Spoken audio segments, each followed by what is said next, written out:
Happy New Year to you. Welcome. I'm Dr. Jeannie Bertoli, relationship and divorce trainer. And I'm Ty Saponchik, family law attorney.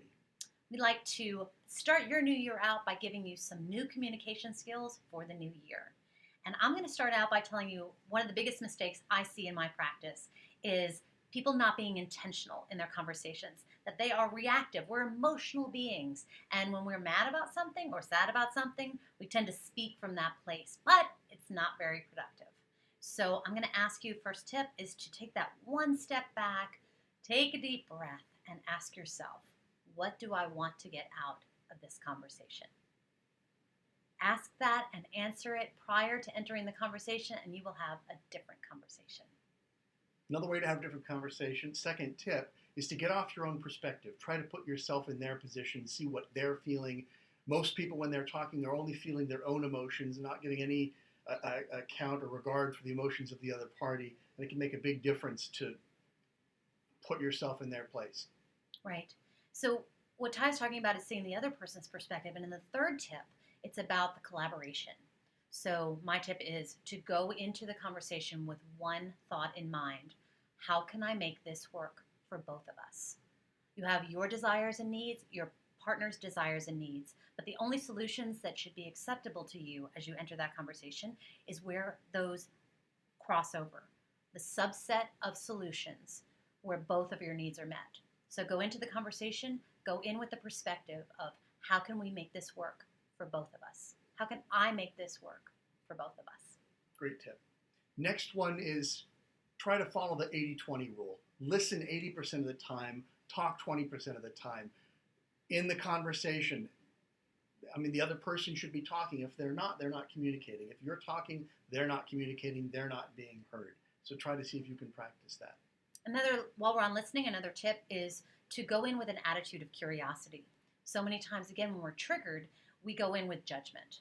How come you didn't do this? Why didn't you do that? Why did you do that? But I'm asking a question that I'm not actually looking for an answer. I'm just really judging you for doing it. It's almost like, how dare you do that? Or I don't like that you did that, is the message I'm giving.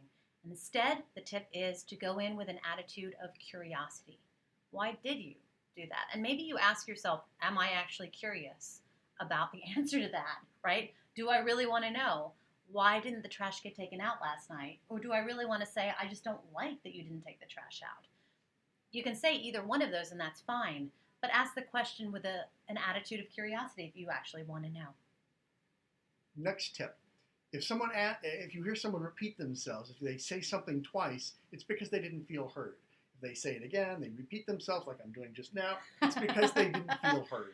And ask yourself, well, why didn't they feel heard, or did I not acknowledge what it was that they said?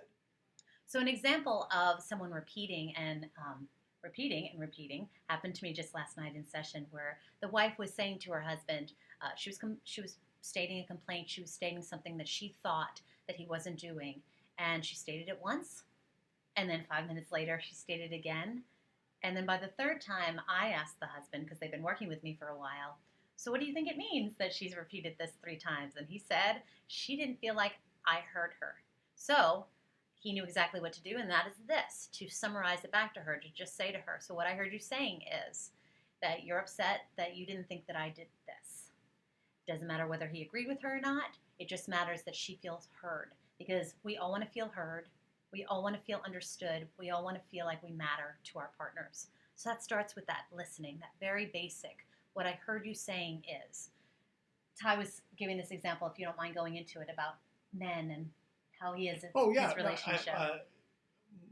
This happens to me, and this is a tip for guys, and I guess anyone who's not as communicative as others want you to be.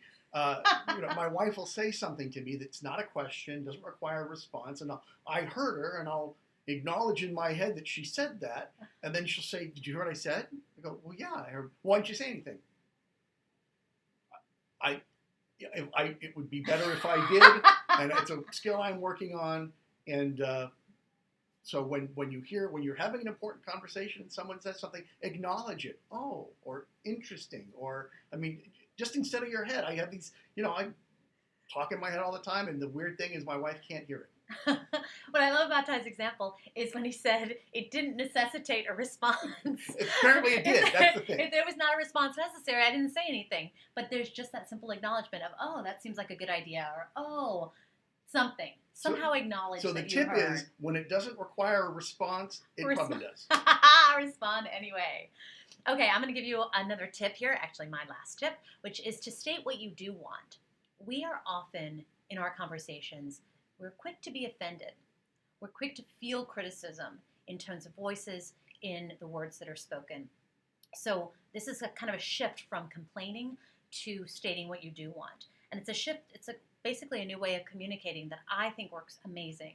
So instead of saying, why didn't you take out the trash? I wish you would take out, you say instead, honey, I wish you would stay on top of the trash since that's your role and you've agreed to take it on, such that I don't even have to think about it. I don't even have to remind you. I don't have to think about it at all. Would that be okay with you? So I'm stating what I do want instead of talking about what's happening that I don't like. It can be a major shift. May seem like a very simple thing, but the fact is our brains, the way we are in our culture, we are so quick to take offense. So we would just want to take that out of our relationships. What we're trying to do is give you tips to just make those relationships be kinder, smoother, and more loving. And to get your summary of these tips and how you can apply them in your life, just click the link below. And I'd like to invite you to subscribe to my YouTube channel, which is called Ending Divorce Trauma. You'll see the link to click below. We hope you have a great January, and we're going to see you again in February. Happy New Year. Happy New Year, to talk about some tips on difficult conversations. See you then. Bye-bye.